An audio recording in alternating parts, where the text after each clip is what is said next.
Hello, and welcome to the Great Game Debate Podcast, where friends come together to talk about video games and our lives. I'll be your host, as always, Kate Berthe Lane, and joining me is the godfather of the debate himself, Jonah Gomez. Your new office is looking sweet, dude. How's the house? I wish it was, I wish it was like an actual office, but it's more of just like the back room. Sure.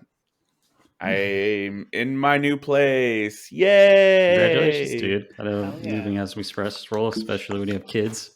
Yeah, I wish my internet wasn't being irritating too. Yeah, cross your fingers. We're also joined by newly hardwired Wes Bates. How you doing, man? Okay. Hey, so I just want to clarify a couple of things really quickly. So after last week's show, you guys painted me in a really bad light, and I just want to like set the record straight here really quickly. Okay, did I abscond with your money? Yes, I did, but it was out of love. Okay, you guys have had this project going on for so long. There's been a huge lack of focus, and I knew that this would force you guys to come together and really pare it down to what was most important. So, did I fly to Cabo? Did I have spend an obscene amount of money in a casino in a drunken haze? Maybe. Okay, but listen, I returned like 63% of the money. That should easily be enough to add back a double jump and an air dash, and you guys are going to have a great game. So I really think you guys should be thanking me. Okay. All I have to say, Wes, is what you say can and will be used against you in a court of law. Yeah. So, you got any video game trivia for us this week, or are we moving along? That is the video game trivia. All right. I actually do have a little bit. Since it's October, it's a spooky month. I got some Resident Evil trivia for you.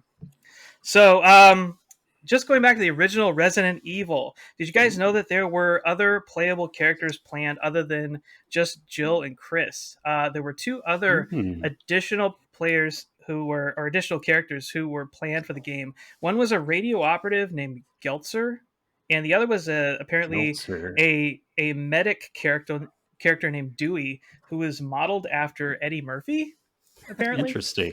Okay. The game also originally was planned for co-op. That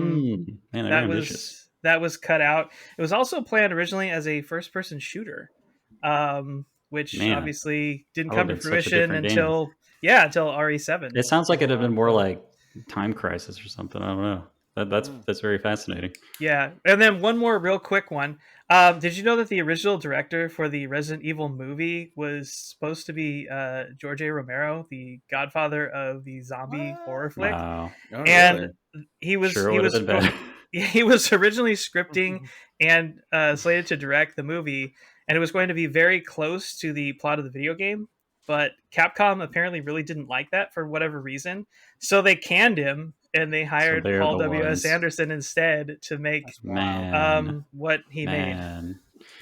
Incredible. Well, thank you for that, Wes. We're also joined, of course, by the Saucy Aussie himself, our man in Australia, Steven, with How you going, lads? sans one arm. Hope you're feeling okay, dude. I am. I've been better, but I'm doing okay. Just like I'd like to mention, like my lawyers said, like, just act like nothing happened between you and Wes, and so like if just to keep the peace for a little bit longer, Of course, Thank you. I appreciate that. Well, So, like, were you getting too into the Tony Hawk vibes, and that's kind of why? Yeah, I was doing too much research for the debate. Yeah, I was. All right. Well, we also have the pleasure and honor this week of being joined by a special guest, Senior Associate Editor at Game Informer, Blake Hester. How you doing, man? Hello. Thank you for having me. I did not know when I agreed to be on the show there would be Paul W.S. Anderson slander. Oh, no. What have we done?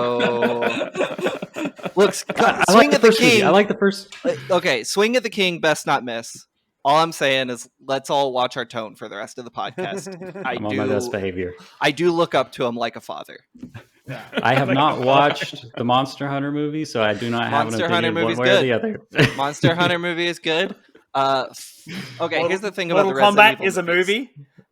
Here's the thing about the Resident Evil movies. One of them legitimately fantastic. The third one. One of them great. The first one. 3 of them pretty cool. 4, 5, and 6. One of them unwatchable. And I'll tell you what, the unwatchable one was not touched by Paul W.S. Anderson. So I will appreciate no further slander. Redemption arc for W.S. Anderson. Yeah. So, like, all right. I have one thing just to defend Resident Evil 2 because everyone hates it so much. Is the fact that it's not good. It's not good. it has. That's why they hate it. It has My Plague by Slipknot as the outro song, and it also has like bodysuits, which I just love bodysuits. So I give it a pass based on bodysuits. Well, here's a little bit of lore for you about the Resident Evil movies. Is one of those movies, and I think it's the third one, which is the best one, features the best band in my hometown's history, Emmanuel, which was very cool. Nice. Can the second one claim that? I cannot.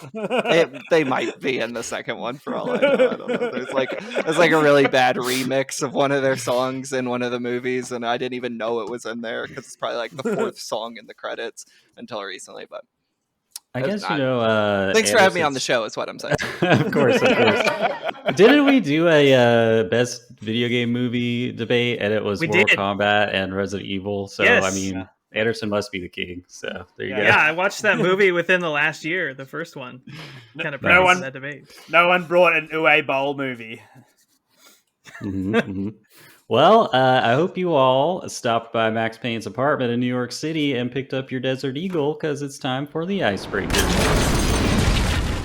All right. Our question this week from community member Bean Dip Bro, Brendan. Shout out, Brendan. Always coming in with the quality questions. What is your favorite enemy from a horror game? It's always hard to decide these kinds of questions. So it could just be one you really, really like. I'm just going to jump in there. We're getting these gameplay trailers and demos for Resident Evil 4 Remake, and they remixed Dr. Salvador, and he's got those creepy, like 6-inch apart asymmetrical bug eyes peeking out of his burlap sack now, and I just haven't been as creeped out by a horror enemy design like that in a while, and I'm really vibing with that right now. Wes, you got anything? Yeah, from a design standpoint, I think I'm gonna go with the Rat King from The Last of Us Part 2. Very disgusting. Yeah, he's just disgusting and awful, and that fight is super tense because he just comes at you and is just chasing you everywhere. And from a design standpoint, I just think they did a great job with that enemy. Very cool. Jonah, you got anything locked and loaded? I'm not like a super big, not a big fan of the series just because I haven't gotten into it too much, but the nurses from Silent Hill, they're oh man, just the way they twitch while they're walking at you, that's super creepy. And I love all the confused boners that you have. That's what I was gonna say. When I was in high school, just it's hot but scary.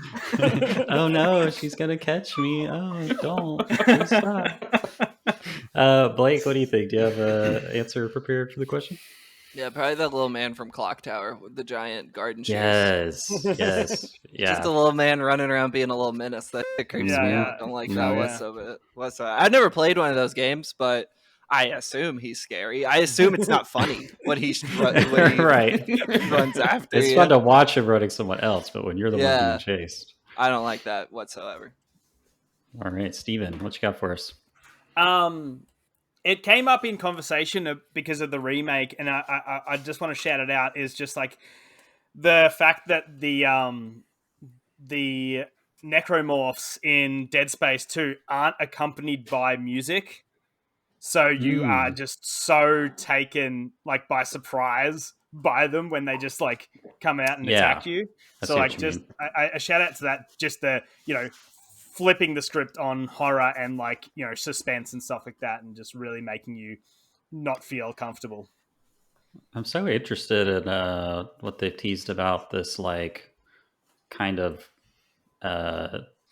scare slider in the Dead Space remake, where it's like if you're doing too good or you're going too long without getting attacked, they'll just throw a monster out of really? an event at you. You know, so I thought that'll you be meant interesting. it was like Grounded, how they've got like I'm afraid of spiders slider. You could just take it back. Yeah, they're trying to create more stress, not less stress. Well, thanks again, Brendan, for the question. Really appreciate it. And with that, Blake, we usually just try to do a quick interview so our listeners can get to know our guests a little better. So if you kind of wanted to give us just like a super crash course on how you ended up associate editor at Game Informer, and then I'll have some follow-up questions for you. Sure. Senior associate editor. Thank you very much. I apologize. The big kid at the little kids table, as I like to say. The most senior junior there. How did I end up here? I mean, I don't know. To give you the interesting version of the story, the real version is I was an intern like 6-7 years ago, and then I freelanced for a bunch of years, and then I'm here.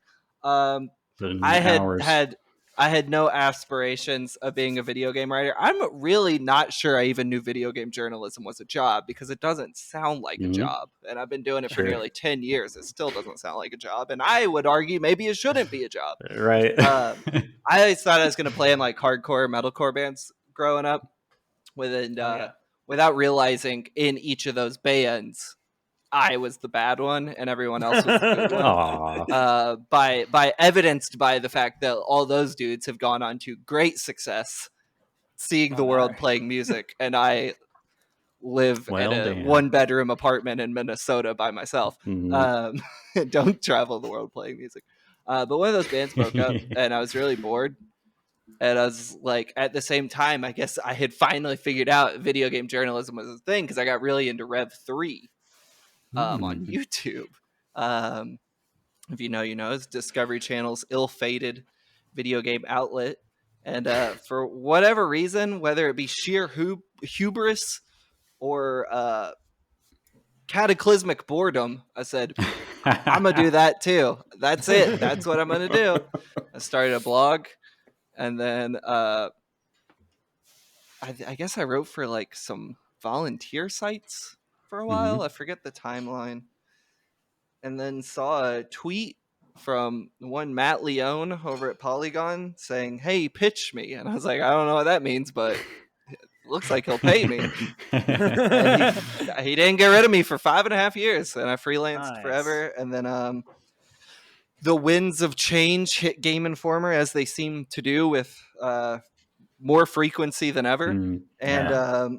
A position became open. Me and Reiner started talking about it because I had been an intern in 2016 and came on board. And then someone left, which meant I could have a promotion. And that's how I got my current title as senior associate editor. And that's, congratulations, dude. Shouts out to Jeff Cork for leaving his job, because I got promoted because of it. That's my key to success. Hope Jeff Cork quits his job, and you'll rise the ranks. See, when you said about the fact that, you know, there was a band that broke up, I thought that was your other in, was that you were going to call them up and be like who left? What am I taking? No, that band broke up. That band broke up and immediately reformed without me. I'm saying, we broke up, and the next day they were like, "Hey, our new band Greyhaven," and it was the same band without Blake. And I was like, all right, cool. And cold-hearted. No hard feelings. No hard feelings. Still my best friends in the whole wide world. Love everything they've accomplished. But that is how it happened. And if I were them, I would have broke up and reformed without me too. I was terrible then. I was a monster. While you are in a band now, why don't you let the world know about that band? Or we're called the 35 listeners that we have. We're called ABBA. You might have heard of us.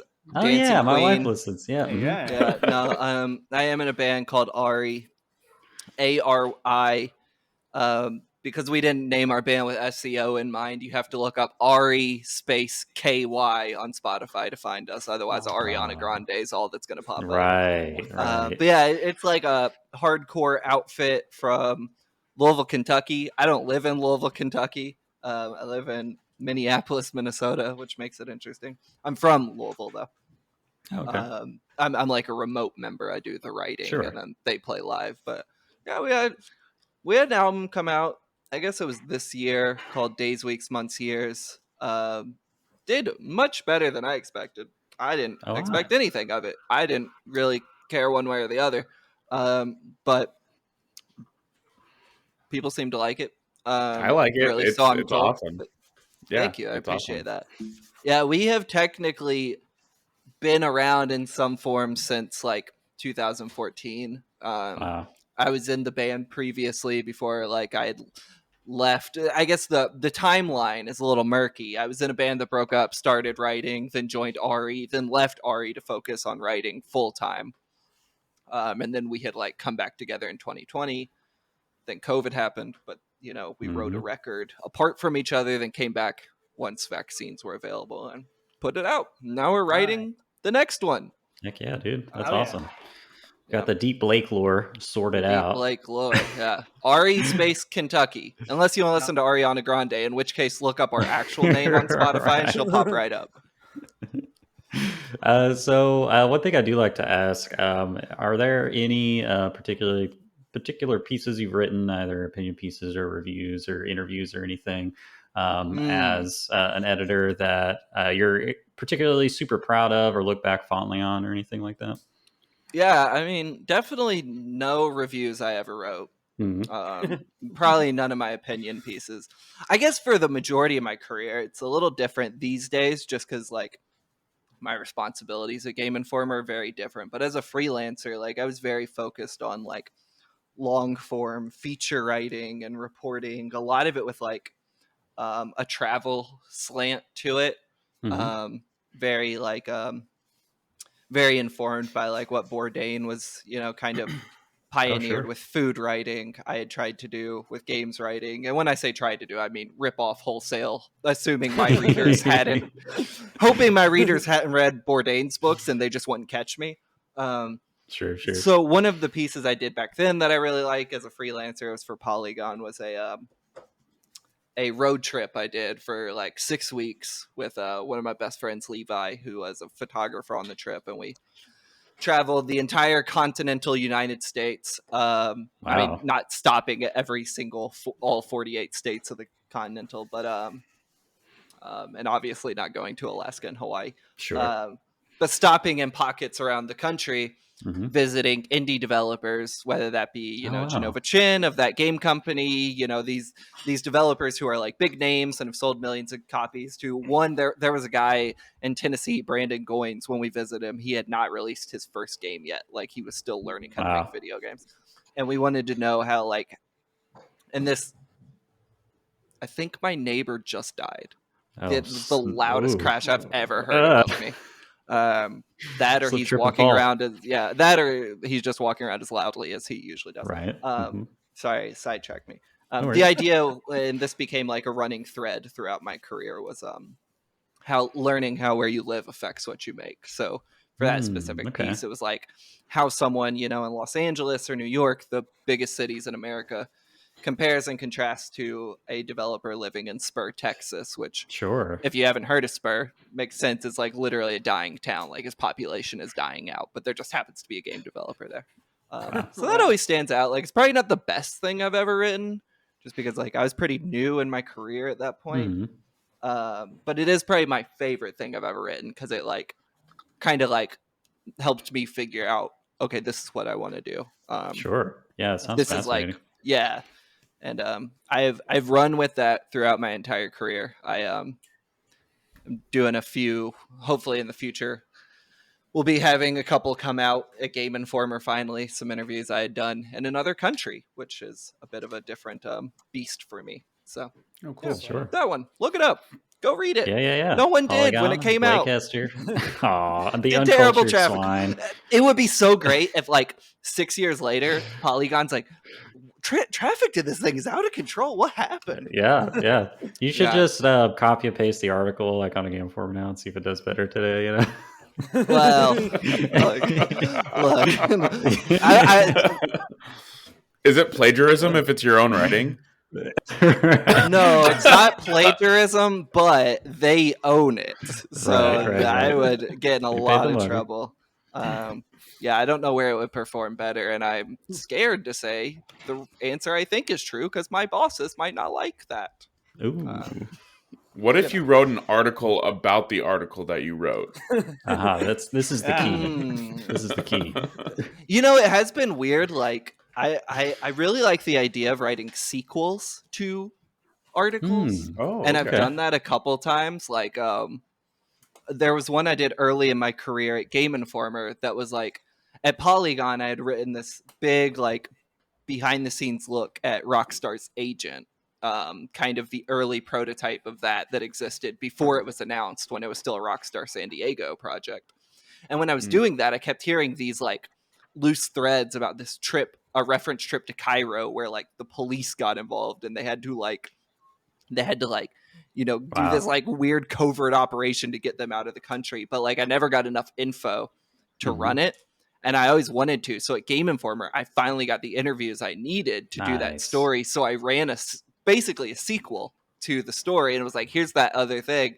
And I remember embedding my Polygon article, like putting it and be like, hey, I did this whole other thing for this other outlet, and feeling like kind of weird about it. To be like, hey, I need all of you to click on our competitor site, which it's like, it's not really competition. Like, I want Polygon to succeed. I want all video game, not all. I want the good video game sites to succeed. Of course. But like, it did feel weird being like, hey, everyone, go click on this thing instead. Sure. You know, read this. Yeah. Cool. Well, I appreciate you take the time to answer our questions. And now that we all know each other a little bit better, I'll turn things over to you, Jonah, for the debate.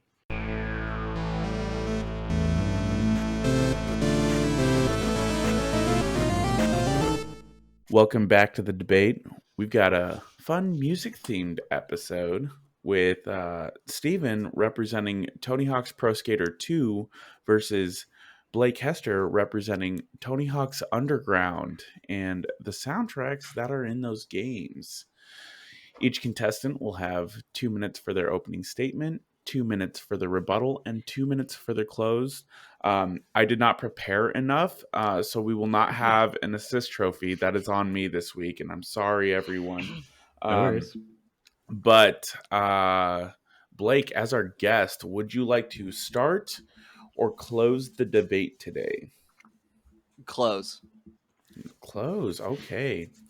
Steven, you got 2 minutes on the clock. Are you ready, sir? Yeah, I just want to say to everyone, I had to write stuff down. This is not off the cuff because there's just so much to go through. Steven wants you to know he's serious this time. Yeah. This is not a meme debate like the one about Michael Jackson. And everyone remember that. I'd like to, if I may. Of course. Everyone the floor is remember yours. that I am so passionate about this topic that I didn't have to prepare anything. Exactly, yes. I can just speak passionately from the heart, Ooh, the burns. True fan. off the True cuff. fan. True fan. True yeah. fan. Mhm. Okay. I didn't have to prepare statements. All right, Steven, you got 2 minutes on the clock. 3, 2, 1, debate. All right, Tony Hawk Pro Skater 2 soundtrack. All right, you've got 2-minute levels. You need high energy. And the small 15-track playlist understood that assignment perfectly. Even the slower beats on some of the hip-hop tracks have high-frequency spitting to get your blood pumping. This game isn't about cruising around on a longboard taking in the sights. This is a score attack. This is getting that one perfect run on a Plan B or H Street DVD. One perfect run in 2 minutes. And if you do need a restart your run, you want a track list that gets you jacked up to get back in. This game was a massive gateway for so many kids to get into punk and alternative music. And one thing that is so cool about it is these are not your top 5 punk and hip hop bands, but an awesome kaleidoscope of the scene mixed with some classics. Alright, let's do a rundown for as much time as I've got. We've got Papa Roach, Blood Brothers. What a classic track. Infest is one of the best new metal albums of its time, with classics like Last Resort and Between Angels and Insects. And this track got people to then check that out. Then you got Bring the Noise. Come on. You got Chuck D spitting out awesome bars, introducing people to... oh my god, my brain's falling apart. But also introducing people to Anthrax. And the song is absolutely just amazing. 30 seconds. Oh, shit. Guerrilla Radio. The epitome of counterculture and one of the most successful bands to ever come with a conscious message. Obviously, Rage Against the Machine. Zach's vocals are just so emotive, and Tom Morello's guitar sound is so unique even today. Pin the Tail on the Donkey. Naughty by Nature came correct with this one. Relentless spitting with a funky bass line to accompany perfectly for some street skating lines. I'm going to leave it for my closing for the rest. Okay. Feel the seriousness, the pressure to live up. I got through like 3 songs. 4 songs. All right, Blake, you've got 2 minutes on the clock. Are you ready? Mm-hmm. 3, 2, 1, debate. Steven's argument was great. We all loved it. We were all here for it. And he hinted at the importance of any Tony Hawk soundtrack, and that's that it was a gateway for people. What he didn't get to was appealing to the heartstrings of the lobby here. I would not be the person I am today without Tony Hawk's Underground soundtrack. The impact it had on my personal life in general cannot go understated whatsoever. And it's cool. You got Anthrax, the single worst of all the big thrash bands. You got Rage Against the Machine. That's cool. Their lyrics are like dumb guy intellectual stuff, but let me talk about Tony Hawk's Underground. You have Refused, one of the smartest bands of all time that taught people, it taught kids about Marxism while also redefining hardcore with, of course, the seminal album Shape of Punk to come. You have Alkaline Trio, the underdogs of the pop punk scene, and my personal favorite band. And it's cool that Chuck D was on the soundtrack. That's great. But let's not act like Nas is The World Is Yours is on Tony Hawk's Underground, introducing kids in Kansas City, Missouri to the Illmatic, possibly the single most important rap album of the 90s. Dare I say, a white guy living in Minnesota. Beyond that, the deep cuts on this thing are out of control. You have Punk Legends, GBH, you have Flamethrower, Fu Manchu, High on Fire, so it's cool. You know, you have System of a Down, Papa Roach, AC/DC, and these other ones, but Neversoft pulled out all the stops, wanting to give kids a true crash course on the underground, on the subcultures, by not just appealing to what, you know, Discord Records was willing to throw them for a few extra bones. Wow, I can feel the passion. Awesome. Wow. Sorry to Discord Records, you're great, I guess. The phrase "dumb guy intellectual." I love this. I connect. I feel it. Yeah. There's Blake leaving 5 seconds on the table. That's what everyone says about Nier Automata. You know. No, like, that's a smart man's. No, that's a smart man's. That's a smart man's game. That's why you have it hanging on your wall, Steven. Yeah, smart man. And look, we couldn't debate Nier Automata because we'd both be like, "Yeah, this is the best game of all time. Yes, of course. This is it. This is all there is." Yes, I love philosophers. I can name many. yes, brother. I agree. All right, Steven. Well told, well put, well put. Let's roll into the second part of the debate with the rebuttal. Steven, you've got 2 minutes on the clock. 3, 2, 1, debate. Okay. I can't take away from any of the good points, but let's say there is no worse prize for a game where you're listening to a bunch of alternative counterculture music than to be greeted with a Kiss concert and listening to rock and roll all night. Were they controversial when they came out? Yes, but not in 2003, when literally a decade earlier, Cradle of Filth had already printed their first Jesus is a C-Bomb t-shirt. The biggest playlist, unfortunately, means that there are going to be duds on the list. Consistency requires an edit. Thug has 77 songs, so don't expect your favorite to come on anytime soon. Having the record for the most tracks just showcases Thug's issue of bloat that can be seen in the gameplay as well, but that's not what we're here to debate. The driving sucks. But for every blistering track, you have a trash song by Jane's Addiction or Transplants. Also, even the dope tracks often are starting with slow intros from Dropkick Murphys, NoFX, Rise Against. All bands that love to play fast, but they start so lackadaisically that they just don't have the energy of an X Games video game. And even when you brought up Nas, The World Is Yours, I absolutely love that song, but it's a different vibe. That should be on a longboarding game where you're just going down the beach. I don't know how much time we've got left, Jonah. 30 seconds. 30 seconds left? You got 30 seconds. Okay. Yep. Yeah, so, well then I'll just keep going with what the positives are on my side, where again, it's like even in some of the slower songs, like, you know, the hip-hop tracks with like Mos Def and stuff, those slower jams have real funky beats. They get you into a skate, you know, a street skating mood, and like, but they also just keep your blood pumping and keep you, you know, going and going and going. That's the most important thing. I just love. Okay. I feel I could feel Steven rallying. You know, he was just stumbling to read his notes off a page, and then, you know, Blake came at him trashing his favorite soundtrack, and now he's got skin in the game. You know, he's gotta come back. He's gotta clap back. All right, Blake, you've got 2 minutes on the clock for your rebuttal. 3, 2, 1, debate.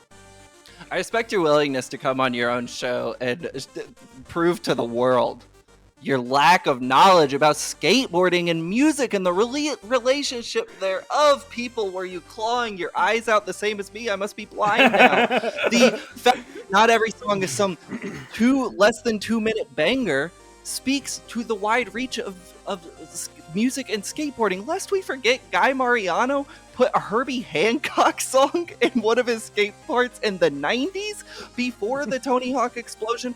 The fact that it was willing to take the time to let songs breathe, to show a wider breadth of music, showed that skateboarding is not just this rush, bang your head type thing. It is this art form that puts you in a flow state, something slower, something more meditative, or something even doomier and grungier. Speaks to the weightiness of skateboarding. It's not literally just about flying down as fast as you can. It is about kind of embracing the board and embracing your own body and how it moves, and the Tony Hawk Underground soundtrack exemplifies that. I find it a disservice to skateboarding, to Tony Hawk, to action sports as an entire industry to think we have to constantly, we have to make kids, you know, think before they speak. The fact that, like, let me find an example of a slow song.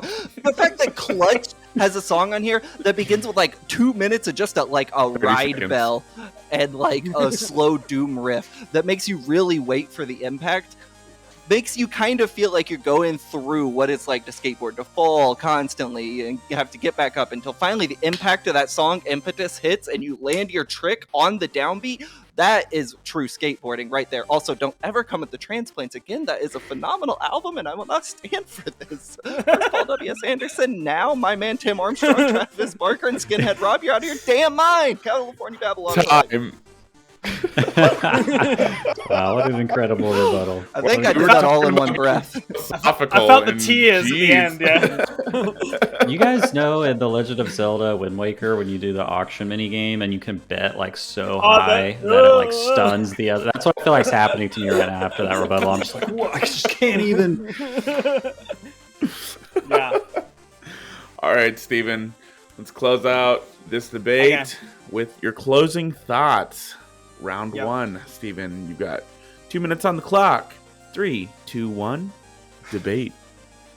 All right. I'm sorry that I don't have some shot poetry to like end this debate with. Like, it's just, I was coming just with factoids about these songs. So like that, I'm sorry, that's my fault. The biggest thing is Tony Hawk Underground and Tony Hawk Pro Skater 2 are two completely different games. One is super arcadey and one is more open world, and it does take more time.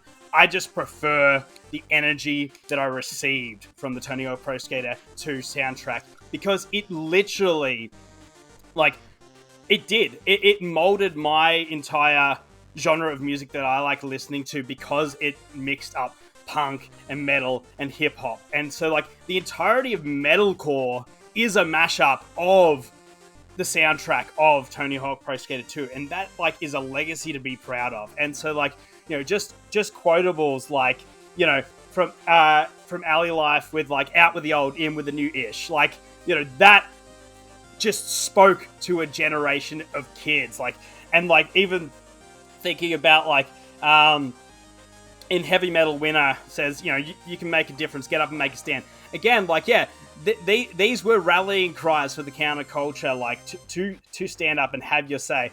One of the greatest, like, tracks, just, like, quotables is from May 16 Lagwagon, when it just says, it's just another Saturday. It's just another Saturday. And that is just, so perfect. Just reminds you of just waking up on a Saturday, turning on your PS1, just sitting down, you know, that you don't have any homework to do, and you're just going to sit there and play Tony Hawk Pro Skater 2. Just the absolute feels. Obviously, kick-started, like, Millencolin's career over in the United States with No Cigar. Like, they probably wouldn't have had the reach that they ever had. Also, When Worlds Collide, and there's a place where everyone can be happy. It's the most beautiful place in the whole effing world. Yellow card, Steven. Don't make me say it again. He can't. The most beautiful place in the whole fucking world.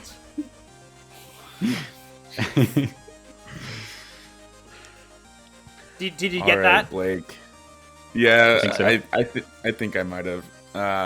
You got 2 minutes on the clock. Let's close this thing out. 3, 2, 1. Debate.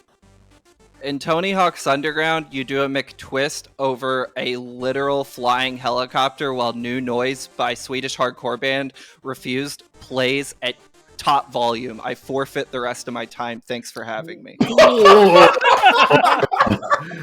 A great game debate first. You heard it here first, folks. The mic drop. Conceded like almost 2 entire minutes. If my mic wasn't screwed onto the stand right now, I would drop it and peek in all your all's ears. The slam of that. We can just lie to the audio listeners. Oh, I can't believe it. Blake just dropped his mic. All right. What do you think, Joe? Oh man, that was that I was not ready for that. That was a little nutty. Wes, you haven't played a whole lot of the Tony Hawk's games. I want to get your thoughts first. I literally had almost no idea what either side was talking about during this entire debate. This is all vibes. We're judging vibes.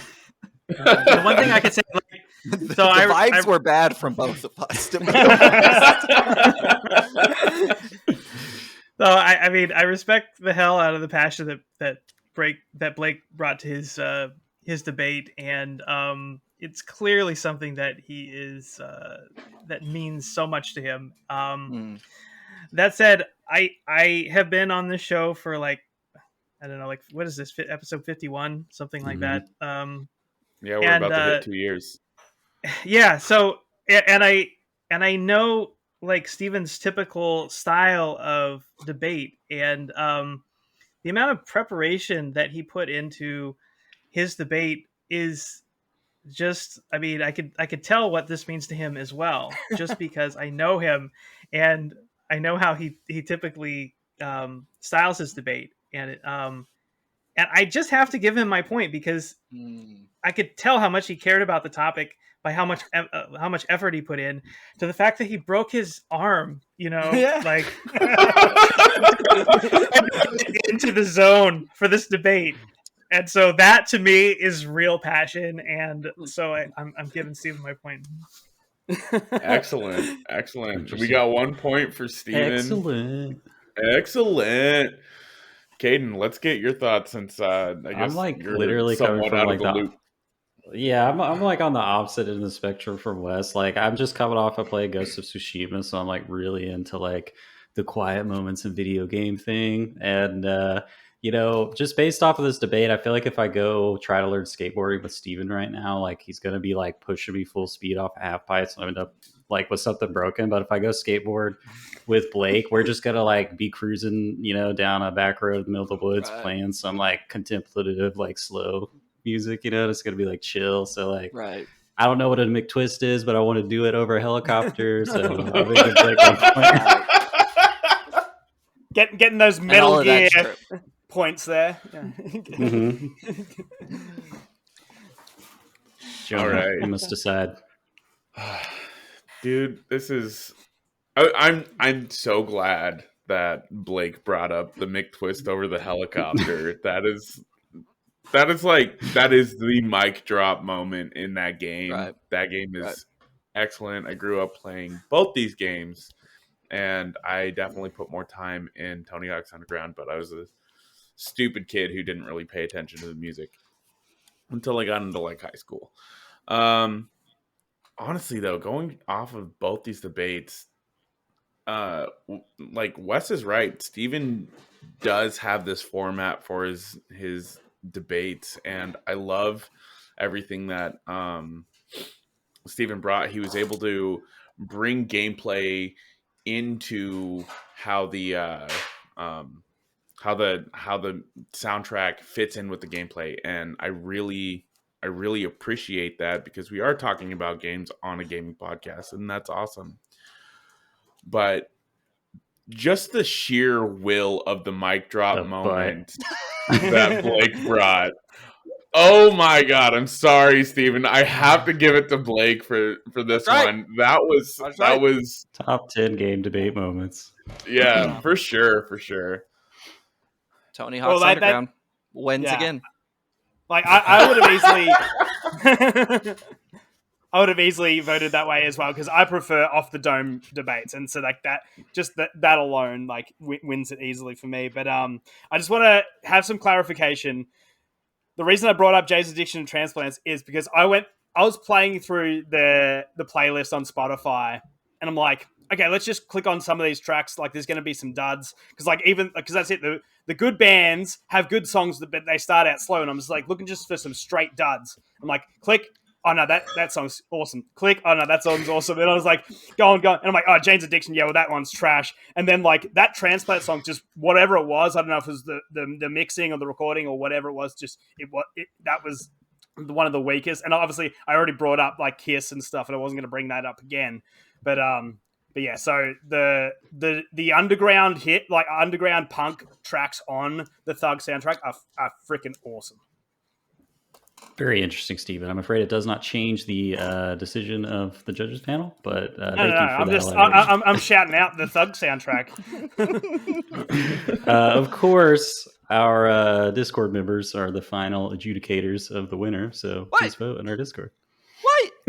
I thought I won. You won with the votes on the show.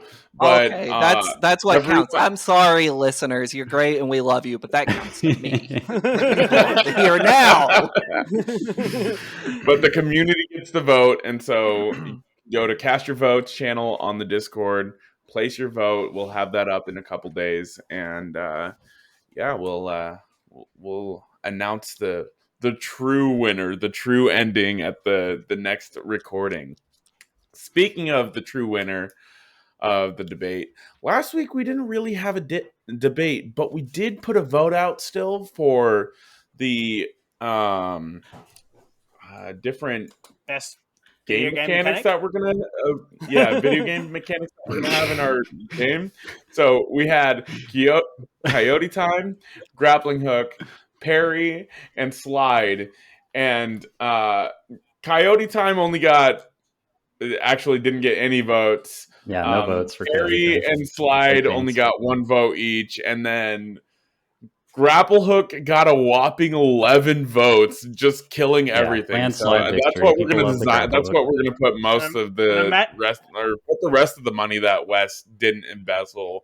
And imagine if we had a double jump. Just the grapple hook. It's going to have the best grapple hook mechanics that any game's ever had. You guys also didn't go through the debate from the previous week. That if is I true. recall. We did forget that because we didn't have a debate. Yeah. So should we go over those results, Jonah? Yeah, so it was Wes representing Monk versus Jeff Moonin representing the Blue Mage, and winning.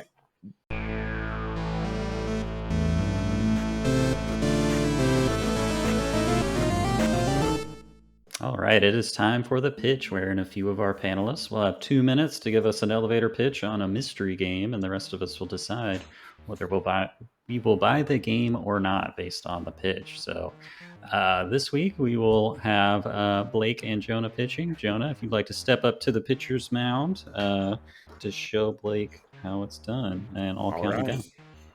3, sounds good. 2, 1, pitch. So, out of everyone here, I'm pretty sure most of y'all like a nice little Metroidvania with a really cool. No, Blake, apparently Blake doesn't like Metroidvanias. You lost him. Well, I'm done. I'm just kidding. I've been playing this fun little Metroidvania on my Switch. It's on everything, I believe. It's got a super fun art style. I know most people, when you say Metroidvania, they automatically think of pixel art, and this game doesn't have pixel art. It's actually like a hand-drawn style, more in the form of something like Hollow Knight. It's not Hollow Knight's art style, but it's like this cool cybernetic kind of dystopian future. Everything's all run down, kind of Last of Us style, and it's this awesome side-scrolling Metroidvania with really good combat. It has an exceptional grapple hook, and it has some really fun combat and really good movement, what you would expect in a Metroidvania. There's one thing that just really grinds my gears about it, and the main character is this really cool looking dude, but his writing is just bad. He feels like a 14-year-old fan fiction author wrote his dialogue. So I'd have to say the writing in the game isn't great, but I mean, you can just hold down X, skip it all, and then go straight into the gameplay, and that's the bread and butter. Wow. You had me with Metroidvania, and then you said no pixel art, and I was like, and then you said bad writing. I was like, I don't know. I mean, in the future, I may have a tip for you, Jonah, when you're giving an elevator pitch for a product you're trying to sell. Perhaps you should not list its weakness. You know, not having... Okay, I can understand the bad writing being there, but there's a lot of people that don't prefer pixel art, you know? I was just yanking your chain about the pixel art. But despite the bad writing, we all know writing is most of the time the least interesting. Not the least interesting, but the least important thing about a game. It is a game after all. So I think I'm still in, Jonah. I'll give it a try. Wes, what do you think? Heck yeah. 2 quick follow-up questions. Are there any double jump or dash mechanics in the game? There definitely are dash mechanics, and I haven't come across a double jump mechanic. Well, kind of. There is a double jump mechanic, but you can also swing upward, and that'll give you a little extra height to get yourself up early on in the game. Okay. But yes, there is a double jump ability. I forgot. I just got that. Okay, I'm in. I've got one tentative question, because like there are so many Metroidvanias out there. What does it do uniquely, if anything? I genuinely think the art style and the setting is pretty fun. So I can look at screenshots and I'll be satisfied. Oh. Damn, dude. Well, at the moment, I've got one hand, so unfortunately I'll have to pass on this one. So maybe on special or something. Fair excuse. What do you think, Blake? I'll buy it. Wow. Did not see that coming.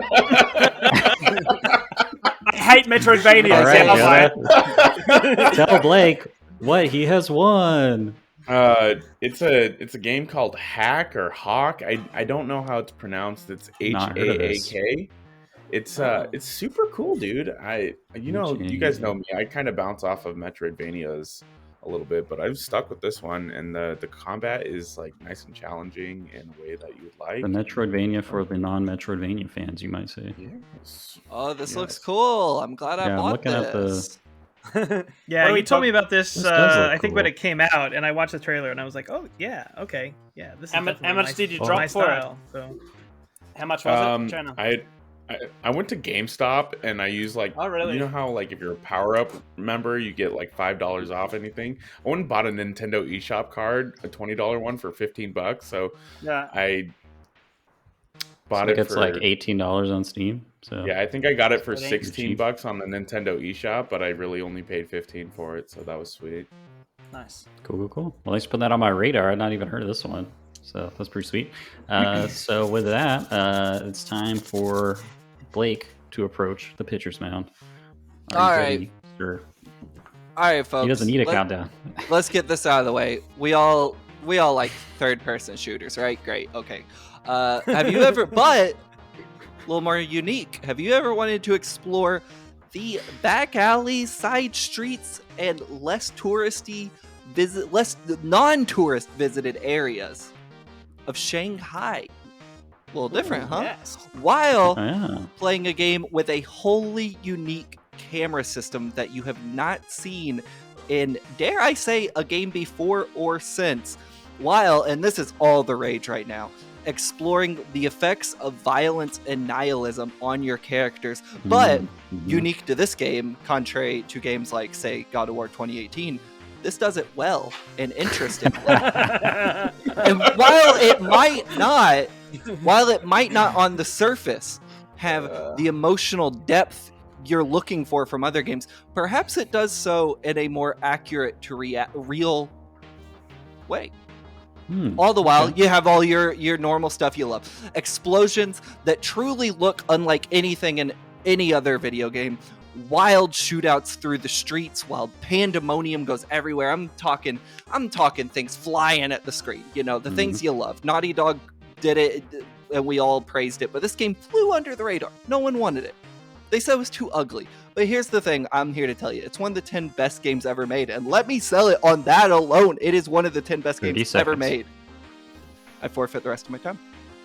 Wow. Incredible. So as nature once quoted, apathy sells and God of War sucks. Like, look, I'm here to talk the truth. You know, I didn't make that game. It's not my fault. It's just not good. That game. Now, if we're talking the original trilogy, those are some video games right there. All these unique things, the camera, the unconventional take on nihilism and violence, really drawing me in. But then you said Unreal explosions unlike anything I'd ever seen. So, I mean, how can I not? Right. My take on the unique camera that's never been done before for a full game was that it's always trapped inside of the character model.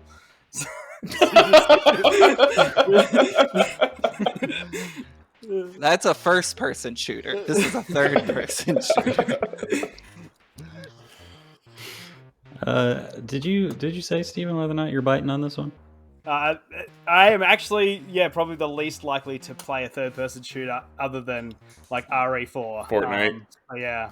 And Fortnite. Yeah. So I'll probably Alrighty. will pass. What do you think?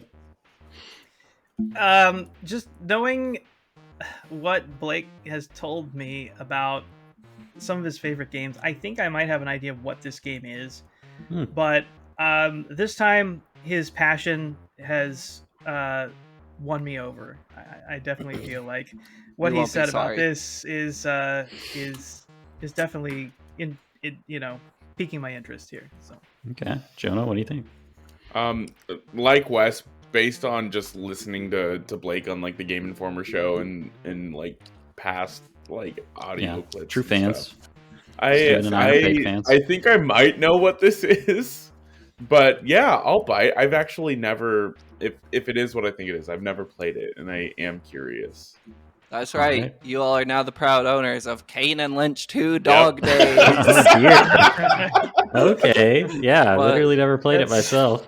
That's what I thought it was. And I'm so glad that you pitched this, because I was honestly going to ask you about this game in the interview section, and I held off, thinking like there might be a small possibility that you might actually pitch it in the pitch. And you came through in spades, so thank you, sir. Absolutely. I want to alert everyone who may be listening. One of the top 10 greatest games of all time, apparently, according to Blake, $10 on Steam. Let's go. And honestly, that's more than I think it usually is on Steam. It's going up, baby. It's going up. Despite being one of the only people left on Earth who is vocally still talking about this game, people must think I don't own the game. And very frequently, people send me like, "Hey, Kane and Lynch 2 is on sale right now." I'm like, "Do you think I don't have it? Like, I have it." Like, they send it to me constantly. Caden, you should ask Blake if he knows of your hidden gem of a game. Blake, have you heard of our Lord and Savior Roddy Out of Stories, a JRPG on the PlayStation 2? Square Enix published, Tri-Ace developed. You know, I haven't heard of that. Yeah, I can see it in your eyes. Yeah. Well, that's my Kane and Lynch 2 Dog Days. Roddy Out of Stories. So. At least I can pronounce mine. Right. All right. Well, thank you so much, Jonah and Blake, for those wonderful pitches. 2 games that certainly were not on my radar before, so now I've got something to play over the Halloween. And also, so with that, I'll turn things over.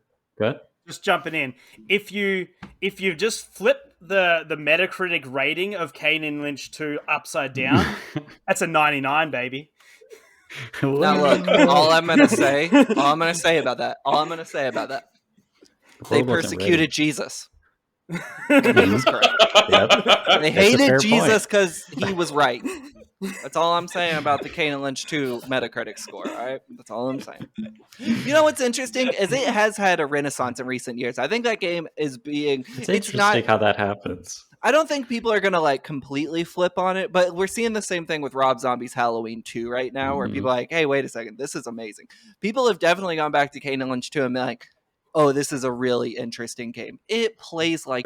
It feels like that's fine. There are other ways to enjoy art than just does it look good, does it shoot good? You know, like let's open our third eye here, folks, and appreciate Kane and Lynch 2 for what it really is. One of the 10 greatest games ever made. All they have to do is if you just put like inspired by David Lynch on it, then it doesn't matter how crap the game is. People will be like, "Oh, it's amazing." Yep. I think the people, if you put like in the case of Kane and Lynch 2, it'd be like inspired by Guy Ritchie, and they'd have like an uptick of fans in the UK, and that would be about it. Yeah, be accurate though. Be accurate. Phenomenal. All right. Well, I shall turn things over to our resident game master, Wes, for the game.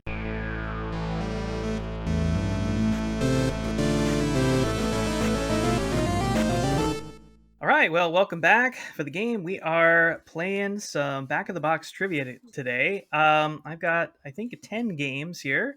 You guys, I believe, have all played this before or know the rules of the game. I can't see you right now, so because I am only seeing descriptions. So just shout your name. If you think you know what the game is, you've got one shot at it to get it right. If you don't get it right, then you're out for the rest of the round until we move on to the next game. Any questions before we start? Nope. Negative. All right. Here we go. They say the dead know no pain. Things are about to change. Cast down to the material world, the mysterious entity, Blank, seeks vengeance for betrayal by his master, Blank. he must slay his undead brethren. Only then can he absorb their souls for the Caden. energy that he craves. Yes, Caden. This has got to be the Legacy of Kain Soul Reaver. It is Legacy of Kain Soul Reaver. Yeah. I started to get Love those that vibes. intro cinematic. Go watch it on YouTube. You just watched the intro cinematic on YouTube? It's incredible. Go watch it. Okay. Holds up. We'll put a link in the description for everyone to watch it.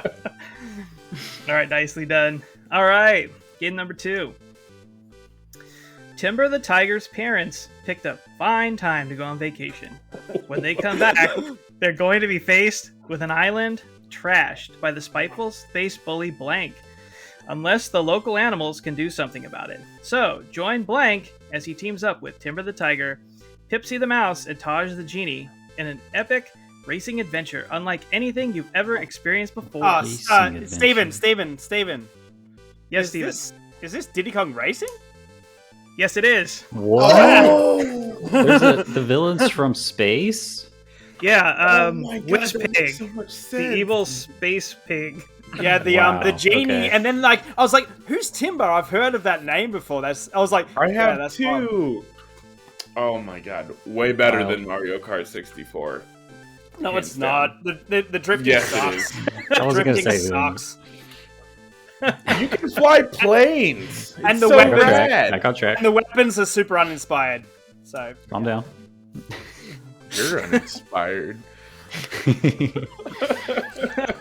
All right, moving on to the next game. In darkness, fight with light. When the wife of best-selling writer Blank disappears Wake. on their vacation. Alan Wake.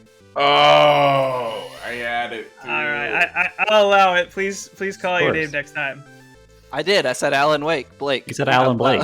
Yeah. You said Alan Alan Blake. My name, my first and middle name is Blake Allen. I Actually, heard to it. be fair. There you go. Oh! Whoa. It's true. That's not a lie. It's true. All right. Moving on. Blast your way through an interdimensional adventure. Go dimension hopping with Blank, and newcomer Donut. Blank. Dang damn it. it. Blake. Ratchet and Clank Rift Apart. Yeah. That's yeah. it. Nice catch. All right, everybody's on the board. 1 point apiece. Here we go. In Blank, the merchant ship Blank set out from London for the Orient with over Steven, 200. Steven, Yes, Steven. Yes, Return of the Obra Dinn. that's it. Whoa. Nice catch, Steven. Incredible. Yeah, very well done. All right, next game. Blank is a slapstick stealth sandbox where you are a Blank let loose on an unsuspecting village. Make your way around town from people's back gardens to the high street shops to the village green, setting up pranks, stealing hats, blanking a lot, and generally ruining David. everyone's day. Yes, Untitled Goose Game. that's it. Oh, damn. I was thinking it was You like guys are Bully or on top of something. it. Yeah, I was too. Blank is an inky black card-based odyssey that blends deck building, roguelite elements, escape room style puzzles, and psychological horror Steven. into a Blake. blood-laced. I Blake. said Steven first. Aw. Who went? I honestly Wes. don't know who I heard Wes's first. lag is the decider here. Who'd you hear Wes, first? Wes? you decide. I don't know who I heard first. Honestly, I think I heard Steve. First person to say it next gets it. Good. Blake. He Yeah, said it's Blake. Steven. He said Steven. That's fine. He said Steven. Go ahead, Steven. All right, Inscription. Steven. It's Inscription. Nice. I was also going to guess Inscription if I can have half a point for that. Yeah, me too. All right. So sorry, I haven't been writing this down. So far, Steven, how many points do you have? I'm tracking the points. Couple. Caden's tracking. Caden's tracking. Okay. All right. Next game. Two bodies fight with a single mind. Humanity's only hope against the Chimera hordes Oh, lies Steven? with the Oh, man. few. Yes. Steven? Is that Yes, go Astral ahead. Chain? It is Astral Chain. I What a pull. was thinking tonight. I was on thinking of fire. that Guillermo del Toro movie, the robot one. Yeah. Pacific Rim. Yeah. Man, you're on fire tonight, today, Steven. Okay. Feast your eyes on a wild world of 3D platforming action. Copy enemy abilities, then transform them in different ways. Change shape and explore by inhaling Jonah. cars. Yes. Kirby and the Forgotten Kingdom. That is not the name of the game. I'm Blake, sorry. Blake. Kirby and the Forgotten Lands. That's it. Oh! The Steel. I have to give that to Blake. I'm sorry, Jonah. That wasn't the right name of the game. It's okay. I was going to say Okay. Mario Odyssey, so you got me with that bait and switch. All right, this is the last one. You guys are just tearing this thing up. Say kingdom instead of land. You lose a point. Idiot. God. I'll give you half a point, Jonah. Okay, I'll take it. The only way out is in. You are Detective Blank, and at your lowest point. But when given a chance Steven? to save your daughter, Steven? Oh, yes, The evil yes, within. The evil damn within. it. I'm sorry, it's not the evil within. Jonah. Oh. Yes, Jonah. The Evil Within 2. It is the evil within 2. Yeah! Bringing it back, baby! Damn it. So that was the last game? That was the last game. All right, so let me give you the score. Of course, leading with 4 points, Steven. Jonah breaking into second place with 2 half points, totaling 3 points. With his 1 half point, Blake got ahead of me by half a point. So I'm bringing up the caboose with only 2 points. Congratulations, All Steven. right. Yeah, great job, Steven. All right, well, thank you so much, Wes, for preparing that game. It's a pleasure as always. Great time, my favorite part of the show. You will be and with hearing that- from Game Informer's lawyers. Of course, yeah. You got 2 sets of lawyers to worry about. I don't know if you're going to be able to afford it much longer, Wes. But Min with Max that, will be we, hearing from our lawyers as well. we've reached the end of the podcast. Congratulations, everybody. We'll just go around real quick for final thoughts as our guest, Blake. We'll let you go first. Feel free to shamelessly plug anything to your heart's content here or just anything else that may be on your mind. Yeah, go to your local GameStop. Tell them, I want to be a Power Up Rewards member. I don't know what it does for you, but it does give you a Game Informer subscription and probably some other stuff. And you follow me on Twitter at Radmir. And that's it. That's all I got to plug. All right, Jonah, final thoughts / Discord housekeeping we may or may not have. I don't think we've got a whole lot going on Discord wise. Final thoughts are I got absolutely gypped out of that point. But that's okay. Blake, you deserve it. Thank you. I did. So, everyone get out there, skate it up, do a McTwist over in a helicopter, and live your life. This statement is not endorsed by Great Game Day Podcast. If you get hurt and need to sue someone, please direct your lawsuits at Jonah specifically. Wes, Just what are final thoughts? I'd just like to thank Blake for being on the show. I'd also like to apologize to Blake for offending him with my, slander of Resident Evil 1 and its director. And, I'm so sorry, sir. Yeah, that's appreciated. Unforgiven, but appreciated nonetheless. I do not accept your apology. I also just want to say, Plague Tale 2 Requiem is out now. Go check that game out because it's an awesome series and it deserves your love. Game Pass, baby.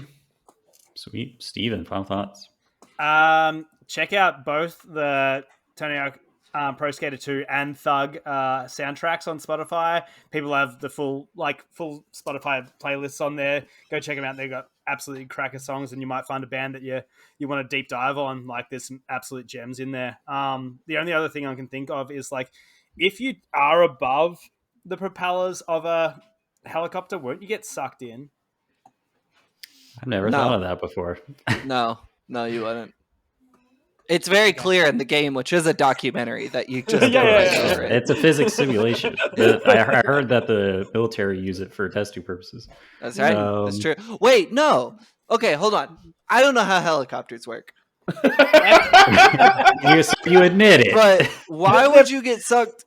Because they're pushing away from the ground. So then that means that the air's getting sucked in. I gotta defer back to the game on this. It didn't happen there. So. I trust Activision to do their research. Well, that was Neversoft. Activision just published. If it was an Activision game, they would have fallacies all over there. But Neversoft, they were arbiters of the truth. Well, I've been your host, Katie Birthday Lane, and my final thoughts are, dang man, I'm just like super hyped for Resident Evil 4 remake. Oh, it looks so good. Don't forget about Silent Hill 2. I mean, I already forgot about it. Sorry. I feel like Silent Hill 2 is getting outshined by Resident Evil 4 remake. Indeed, it is. Yes, yep. it is. That's what's happening. And also getting outshone by Silent Hill F. Did you see that? Yeah. That's the Lotus Yeah, trypophobia face fall. So cool. I'm excited for all these cool horror games, man. Yeah. You can only pick one.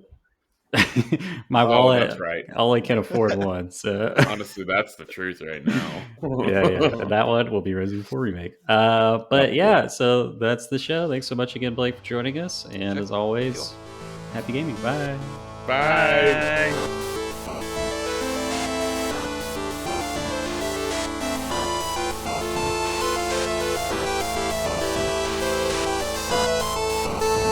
As always, a big thank you to our friend Misdriven for the music in our podcast.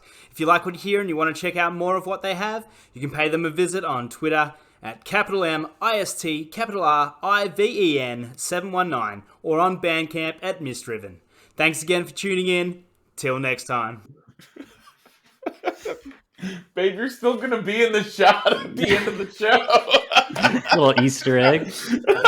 She looked into the camera, was like, oh no, and then just kind of stood there for a second. Just deer in the headlights. That's awesome.